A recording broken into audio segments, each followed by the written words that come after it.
Yeah, so what selection pressure made humans like this smart, and how come humans out of all species that have ever existed are like this smart? This is not a quick answer, but I'm going to try to give a quick answer because we're not like debating or anything. But the first thing I'll do is I'll tell you that there's a book called The Social Leap by his last name's Von Hippel. I don't remember his first name.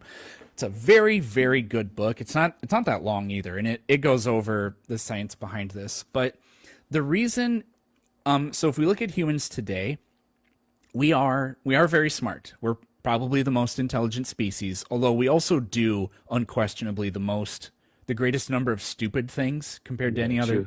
form of life. So it's kind of weird how it comes with both. But if you want to be able to predict, and this is kind of evolution, future success and like happiness for a person in life and like how much money they'll make even, it turns out that what grades they got in school, what college they attended, aren't good predictors of long term lifetime success. Charisma, openness, and good interpersonal skills are the best predictors. So, what this tells us is social intelligence is the thing that made us kind of the way we are because we had brains this size and we had the capacity for all the kinds of reasoning that we do today before we knew how to do those things. But obviously, we weren't doing math and science 300,000 years ago, but we were living in social groups.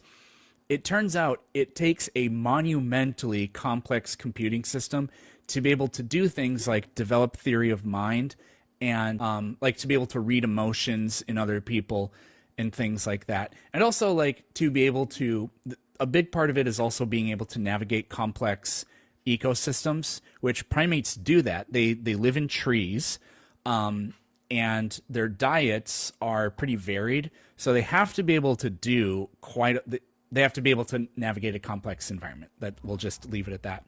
So what took humans that leap forward, and there are many other species of human. It wasn't just us, but it was that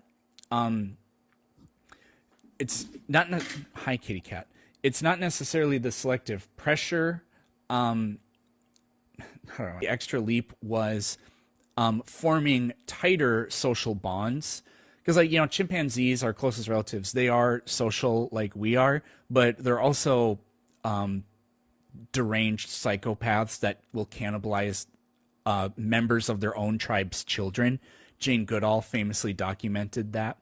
So they're also incredibly violent, and they do things that we don't do. So the social intelligence is a very good predictor of like general intelligence, which can be applied to many other things. So that's basically why we are as smart as we are, because we have computers, our brains, that do things that it turns out take an incredible amount of bandwidth to do. Going back to I kind of forgot to flush this idea out, but going back to the navigating complex environments thing, we are any the shittiest computer in the world can do multiplication of two 100-digit numbers instantaneously.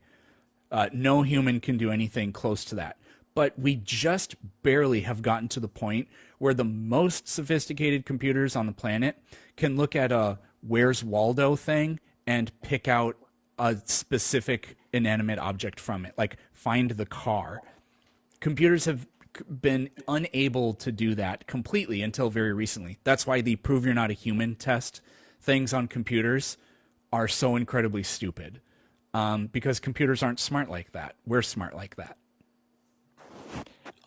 You know how you said like humans are social? Um, Yes. Other species like, for example, like lions, they're pretty social. So I know this is a dumb question, but by that logic, would they like be as smart as us? No, because the, I mean, one thing about it's a multivariate answer, but natural selection and evolution isn't about creating the maximally that's not a word, the maximally greatest, fittest imaginable creature. It's about simply creating a creature that just simply fits in its environment. It's literally just the process of good enough, not perfect. So, for a lion, well, if we think about humans, our social group is our strength, whereas for a lion, the social group is a strength, but not its only strength, because they're powerful creatures, right? But even, I mean, like male lions don't live with the pride. They only have a few male members. So, adult male lions are not actually really part of that, because it doesn't actually work for them like it does for us in the same way. Okay. Um, I have one more question. It says here that creationism is dumb. Like, Yep. God of the Gaps argument, is that illogical to say that, like, maybe there is a deity that influenced the Big Bang?